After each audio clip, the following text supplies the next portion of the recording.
40 kilo எடை இருந்தும் பங்கேற்க முடியாமல் தவித்து வருவதாக தகவல் வெளியாகி இருக்கிறது. சிலம்பம் போட்டியில் பங்கேற்க 40 கிலோ எடை கட்டாயம் என்ற தகவலும் கிடைத்திருக்கிறது. தற்போது அந்த மாணவர்கள் அளித்த பேட்டியை பார்க்கலாம். எங்களுக்கு வெயிட் பத்தலன்னு சொல்றாங்க. இல்ல எதுவுமே எங்களுக்கு சொல்லல. அப்ளை பண்ணும்போது வந்துருச்சு எனக்கு.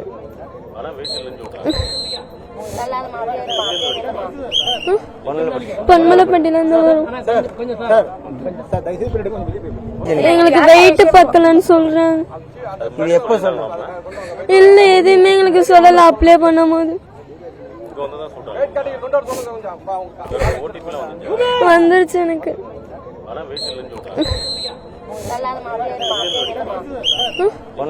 பொன்மலைப்பட்டியில இருந்து வரும்.